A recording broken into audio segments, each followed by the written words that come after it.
Hi friends, welcome to my channel. నేను మీ పద్మజ. ఎలా ఉన్నారండి? అంత బాగున్నారా? ఈరోజు రెసిపీ వచ్చేసి కార్తీక మాసంలో ఎంతో ముఖ్యంగా తినవలసిన కందా బచ్చలి కూర అండి. ఆరోగ్యానికి చాలా మంచిదని ఈ మాసంలో కంపల్సరీ కందా బచ్చలు అనేది తింటూ ఉంటారు. తినాలండి కంపల్సరీగా. కార్తీక మాసం చేసేవాళ్ళు, పూజలు చేసేవాళ్ళు కంపల్సరీ తినాలి.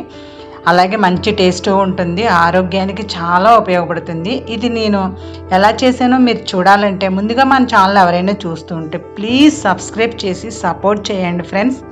మీరు ఇచ్చే లైక్స్ కామెంట్స్ వల్ల నా ఛానల్ అనేది ముందుకెళ్తుంది ఫ్రెండ్స్. ప్లీజ్ సపోర్ట్ చేయండి. నేను ఆల్రెడీ నా పాత ఛానల్లో ఈ వంటలన్నీ పెట్టాను ఫ్రెండ్స్. మళ్ళీ కొత్తగా ఛానల్ పెట్టి ఆ ఛానల్ బాగుపోవడం వల్ల మళ్ళీ చేస్తున్నాను. ప్లీజ్ సపోర్ట్ చేయండి.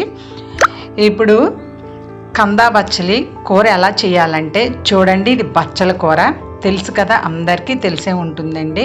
ఇది నీట్గా శుభ్రం చేసేసుకొని ఆకులన్నీ తీసేసి నీట్గా శుభ్రంగా కడుక్కోవాలండి. ఎందుకంటే ఇసుక అది లేకుండా కడుక్కోవాలి. కడిగి నీట్గా ముక్కలుగా కట్ చేసి పక్కన పెట్టుకుందాము. ఈ విధంగా ఉంటుంది కందా బచ్చలి. బచ్చల కూర రోజు తీసుకోవడం వల్ల మన శరీరానికి కూడా చాలా మంచిదండి. చెడు కొలెస్ట్రాల్ని తగ్గిస్తుంది. అలాగే కంద, ఇందులో దురద వచ్చేది ఉంటుంది, దురద రాని కంద కూడా ఉంటుందండి. చూసుకుని మీరు పీల్ తీసేటప్పుడు చేతులకు ఆయిల్ రాసుకొని పీల్ తీయండి. మంచి కంద అయితే దురద రాదు.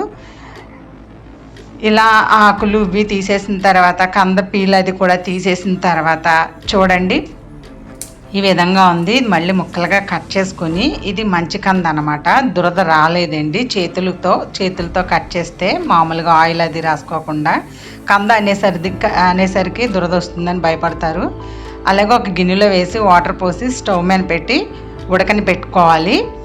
ఇలా ఉడికిన తర్వాత ఈ వాటర్ అనేది తీసేసుకోవాలండి. త్వరగానే ఉడికిపోతుంది కంద అనేది.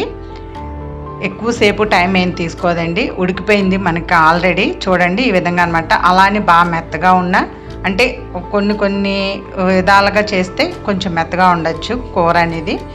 ఇది ఇలా ఉంటే సరిపోతుంది అనమాట. ఇప్పుడు స్టవ్ ఆఫ్ చేసేసుకొని ఈ వాటర్ అంతా తీసేసుకొని ఈ ముక్కలు అనేది కొంచెం చల్లారబెడతానండి, వేడిగా ఉన్నాయి. ఇప్పుడు స్టవ్ వెలిగించి కళాయి పెట్టుకుని ఆయిల్ అనేది వేసుకోవాలండి. ఆయిల్ వేసుకొని ఇందులో శనగపప్పు, మినపప్పు, ఆవాలు, జీలకర్ర వేసుకొని ఎండుమిర్చి, కరివేపాకు కూడా వేసుకుని ఇంగువ వేస్తున్నానండి. ఇంగువ మీ ఇష్టం, కావాలంటే మీరు వేసుకోండి, లేదంటే మానేయవచ్చు. టేస్ట్ ఉంటుందని కొంచెం వేస్తున్నాను అనమాట. చూడండి ఆకుకూర అనేది నీట్గా కడిగేసి ఇలా ముక్కలు కట్ చేసి ఈ తాలింపులో వేసేస్తున్నాను. చూసారా ఈ విధంగా అనమాట. వేసేసి ఇలా పైకి కిందకి బాగా కలుపుకోవాలి. ఈ బచ్చల కూర తినడం వల్ల చాలా ఉపయోగాలండి. దీనిలోని కాల్షియం కూడా ఎముకలకు బాగా అందుతుంది.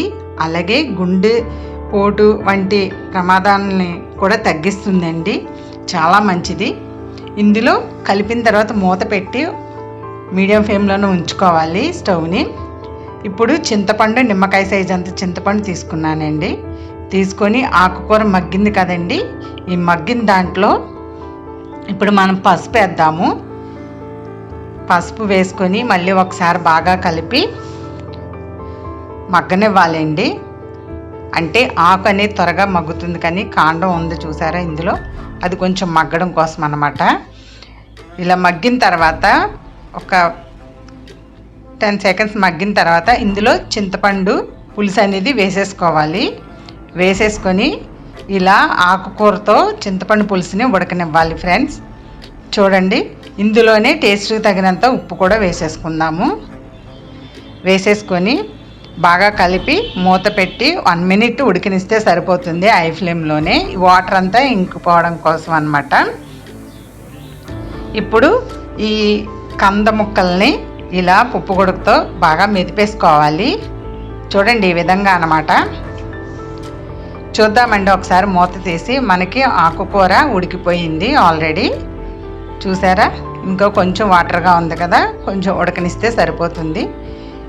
అలాగే బచ్చలు కూడా మనకి మెత్తగా స్మాష్ చేసి, మరీ మెత్తగా ఉండకూడదండి, అక్కడక్కడ ముక్కలుగా కూడా ఉండాలన్నమాట. ఈ విధంగా ఉంటే బాగుంటుంది.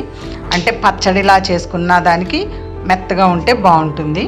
ఇప్పుడు ఇవంతా తీసుకొని వచ్చి ఇందులో వేసేసుకోవాలి. వేసేసుకుని బాగా కలుపుకోవాలి ఫ్రెండ్స్. అంతే ఫ్రెండ్స్, చాలా బాగుంటుంది.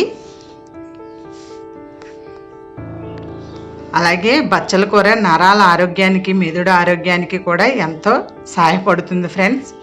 అలాగే కంద తినడం వల్ల కూడా ఆడవాళ్ళలో ఈస్ట్రోజన్ ఉత్పత్తిని పెంచుతుంది. కీళ్ళ నొప్పులను కూడా నివారిస్తుంది ఫ్రెండ్స్. క్యాన్సర్, ఫైల్స్ వంటి సమస్యలతో బాధపడుతున్న వారు కూడా దీన్ని తీసుకోవడం వల్ల ఆరోగ్యం చాలా మెరుగుపడుతుంది, ఉపశమనం కలుగుతుంది ఫ్రెండ్స్. దయచేసి అప్పుడప్పుడు కూడా తింటే మంచిది ఫ్రెండ్స్. ఏదో దుంప కదా కాళ్ళు అవుతుంది అది ఇది అనుకుంటారు, కానీ కీళ్ళ నొప్పులకి మంచిదటండి. ఇందులో కందని చూసి మీరు ఏ రకంగా వండుకుంటూ ఉంటాం కదా, కందని చాలా పులుసులు ఎగురులు వండుతూ ఉంటాం, అలాగే బచ్చలు కూడా అంతే ఫ్రెండ్స్. మనకి కూర అనేది రెడీ అయిపోయింది, ఇంక సర్వ్ చేసుకోవడమే ఫ్రెండ్స్. పప్పు బచ్చలు అదే అలా వండుకుంటాము, ఇది కూడా అలాగే చేసుకోవాలండి. చాలా సింపుల్గా ఉంటుంది. ఈ వీడియో మీకు నచ్చిందని అనుకుంటున్నాను. నచ్చితే కనుక లైక్ ఇచ్చి షేర్ చేయండి. Thanks for watching.